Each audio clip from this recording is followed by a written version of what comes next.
বান্দা আল্লাহ তাআলার কাছে গুনাহ মাফ চাইলে, আপনারা এই মাত্র শুনলেন,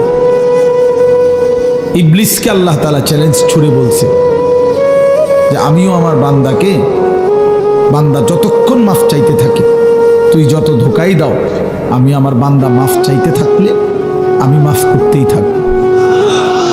এটা বহুত সুন্দর কথা, আজীব কথা, আজীব কথা। বান্দা যতক্ষণ আস্তাগফিরুনি, যতক্ষণ বান্দা আমার কাছে মাফ চাইবে, আমি তার কাছে বান্দাকে মাফ করতে থাকি। এই জন্য এক মুমিনের হতাশ হওয়ার কিছু নেই, মুমিন হতাশ হওয়ার কিছু নাই।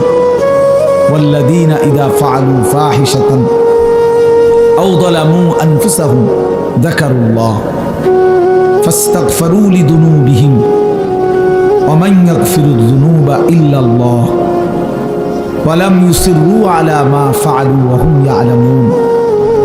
আল্লাহ তাআলা বলেন, আমার বান্দা যখন অশ্লীলতা, বেহায়াপনা, অসভ্যতা, নোংরামি, নাফরমানি, পাপ করতে করতে এমনকি নিজের উপর একেবারে জুলুম করে ফেলছে, নেকি বলতে কিছুই নাই, গুনার সাগরে হাবুডুবু খাচ্ছে, আল্লাহ তাআলা তাকেও আশ্বাস দিছে সে যেন আমি আল্লাহকে স্মরণ করে, বান্দা যেন আমাকেই মনে করে এবং আমি আল্লাহর কাছে নিজের গুনাহের জন্য মাফ চায়, তওবা করে, আল্লাহকে যেন বলে, আল্লাহ আপনি ছাড়া আমাকে মাফ করবে কে?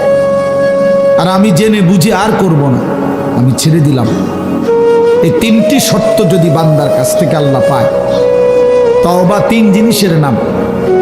পেছনের গুনাহ সমূলে ছেড়ে দেওয়া, কালউ মা কান, একদম গোড়া সহ গুনাহ সম্পূর্ণ ছেড়ে দেওয়া,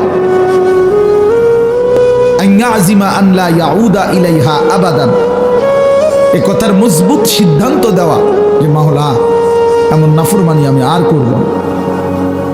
আর আইয়ান্দামা আলাইহা, লজ্জিত আর অনুতপ্ত হয়ে চোখের এক ফোঁটা পানি ফেলে আল্লাহ তাআলার কাছে মাফ চাওয়া। বান্দা যদি এই তিন শর্ত পুরা করে, বান্দা যদি বলতে পারে দিল থেকে, আল্লাহ আমি গুনাহ ছেড়ে দিলাম, আর করব না, ওয়াদা দিলাম, আমি লজ্জিত মাওলা, আমি মাফ চাইলাম, আল্লাহর কসম, আল্লাহ বলেন উলাইকা জাযাউহুম মাগফিরাতুম মির রাব্বিহিম, আমিও ওয়াদা দিলাম বান্দা 90 বছরের গুনাহ আমি একসাথে মাফ করে দিব।